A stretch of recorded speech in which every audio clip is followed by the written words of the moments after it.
Halo teman-teman, kembali lagi di channel Tica Moy. Pada video kali ini kita akan membahas materi tentang nabza. Apa itu nabza? Yaitu narkotika, psikotropika, dan zat adiktif. Kemudian akan kita bahas sedikit tentang prekursor. Kita mulai saja. Sebelum belajar, sebaiknya teman-teman memulai dengan membaca doa sesuai dengan keyakinan dan agama masing-masing. Selamat belajar, semoga sukses. Zat atau obat yang berasal dari tanaman atau bukan tanaman, baik sintetis maupun semi-sintetis. Kemudian, narkoba ini memiliki efek samping. Yang pertama adalah menyebabkan penurunan atau perubahan kesadaran, 2. Hilangnya rasa, 3. Mengurangi sampai menghilangkan rasa nyeri, 4. Menimbulkan ketergantungan.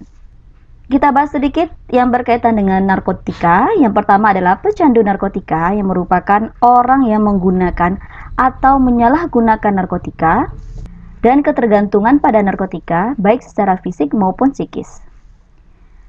Ada dua macam rehabilitasi pada narkotika. Yang pertama adalah rehabilitasi medis, 2. Rehabilitasi sosial. Mari kita lihat apa itu rehabilitasi medis. Merupakan pengobatan secara terpadu untuk membebaskan pecandu dari ketergantungan narkotika. Sedangkan rehabilitasi sosial adalah pemulihan secara terpadu, baik fisik, mental, maupun sosial, agar bekas pecandu narkotika dapat kembali melaksanakan fungsi sosial dalam kehidupan masyarakat. Kemudian ketergantungan narkotika merupakan kondisi yang ditandai oleh dorongan untuk menggunakan narkotika secara terus-menerus dengan takaran yang meningkat agar menghasilkan efek yang sama, dan apabila penggunaannya dikurangi dan atau dihentikan secara tiba-tiba, maka akan menimbulkan gejala fisik dan psikis yang khas. Penyalahguna merupakan orang yang menggunakan narkotika tanpa hak atau melawan hukum. Selanjutnya, narkotika hanya dapat digunakan untuk kepentingan pelayanan kesehatan dan atau pengembangan ilmu pengetahuan serta teknologi. Kita lihat golongan narkotika terdapat 3 golongan. Yang pertama adalah golongan 1, 2 golongan 2, 3 golongan 3. Golongan 1 dilarang digunakan untuk kepentingan pelayanan kesehatan dan industri. Nah, untuk jumlah terbatas dapat digunakan untuk pengembangan iptek, ilmu pengetahuan teknologi, dan untuk reagensia diagnostik serta reagensia laboratorium. Untuk narkotika golongan 1 ini pengawasannya dilakukan oleh BPOM. Narkotika golongan 1 ini boleh diimpor, tetapi dengan ketentuan untuk kepentingan pengembangan iptek. Tentunya diawasi dan telah diatur di dalam perundang-undangan. Narkotika golongan 1 mempunyai potensi sangat tinggi menyebabkan ketergantungan. Kita lihat golongan 2, berkhasiat dalam pengobatan dan berdasarkan indikasi medis. Untuk jumlah terbatas dan sediaan tertentu dapat juga diberikan kepada pasien sesuai dengan ketentuan peraturan perundang-undangan. Jika pasien memiliki, menyimpan, dan atau membawa narkotika untuk dirinya sendiri, dapat membuktikannya dengan bukti yang sah. Selain untuk pengobatan yang berdasarkan indikasi medis, juga dapat digunakan untuk terapi serta tujuan iptek. Narkotika golongan 2 mempunyai potensi tinggi mengakibatkan ketergantungan. Narkotika golongan 3 berkhasiat dalam pengobatan, banyak juga digunakan dalam terapi dan atau tujuan pengembangan ilmu pengetahuan. Dan narkotika golongan 3 ini mempunyai potensi ringan mengakibatkan ketergantungan. Jadi teman-teman dapat membedakan dan melihat perbedaan antara narkotika golongan 1, 2 dengan golongan 3. Peraturan yang mengatur tentang narkotika adalah Undang-Undang Republik Indonesia Nomor 35 Tahun 2009. Selanjutnya kita lihat contoh narkotika berdasarkan masing-masing golongan. Yang pertama adalah golongan 1, terdapat sebanyak 175 jenis berdasarkan Permenkes terbaru yang mengatur tentang perubahan penggolongan narkotika. Dan sebelumnya berjumlah 161 jenis.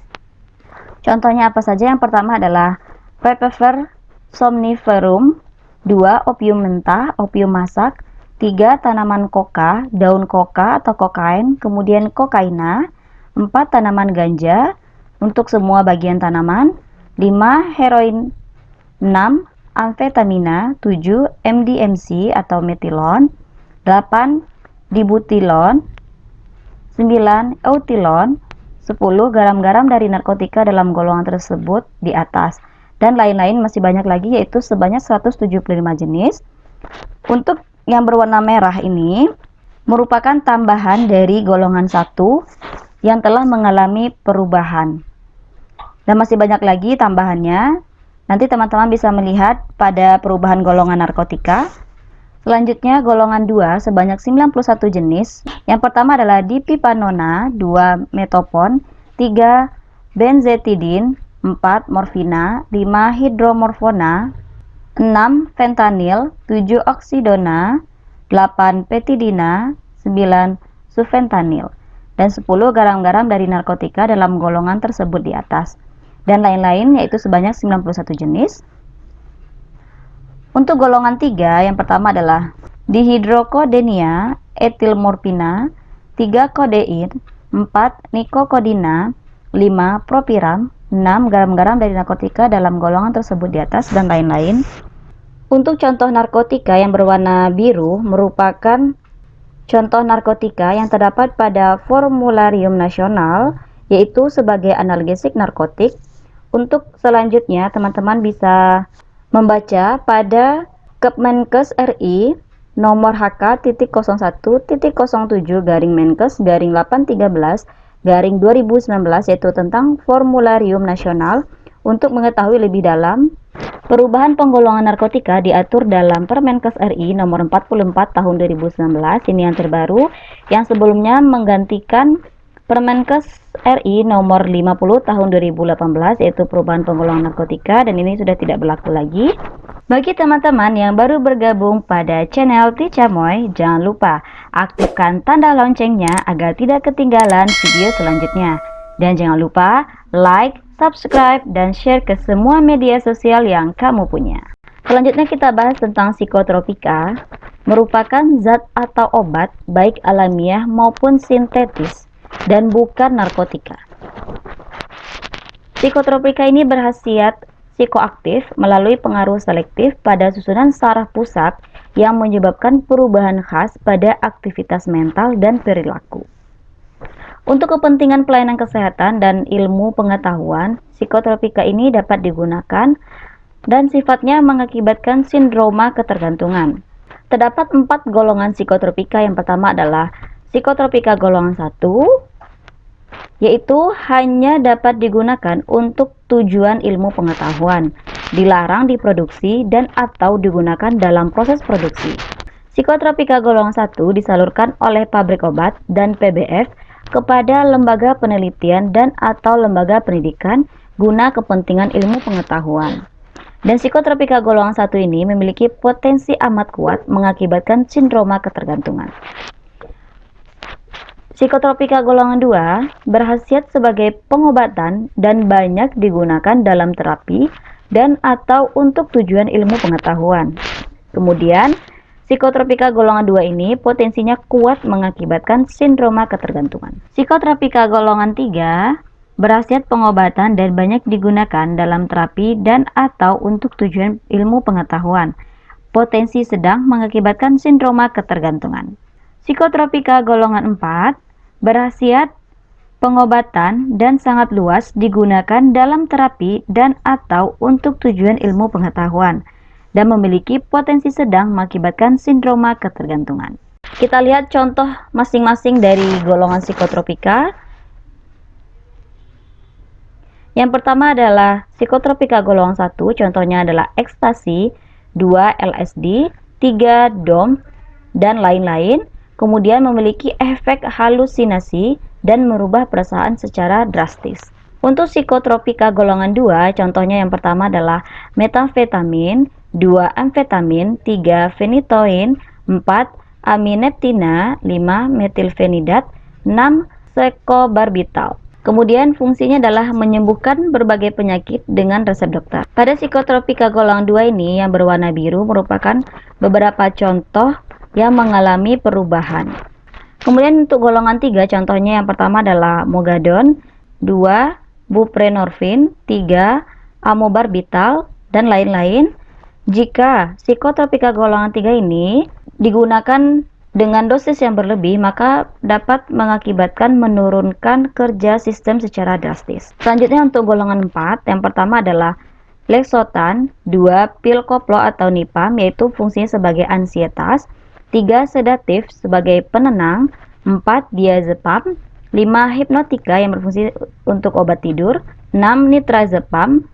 Untuk perubahan penggolongan psikotropika diatur dalam Permenkes RI Nomor 3 Tahun 2017 dan undang-undang yang mengatur tentang psikotropika adalah Undang-Undang RI Nomor 5 Tahun 1997.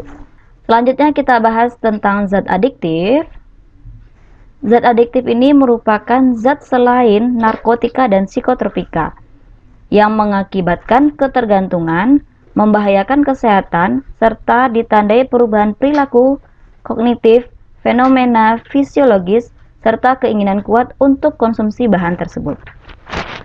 Contohnya yang pertama adalah alkohol atau etanol, 2 nikotin yang merupakan bahan baku pembuatan insektisida, 3 daun tembakau, 4 kafein yang mempengaruhi metabolisme dan saraf pusat, pengurang lelah, serta pengurang kantuk.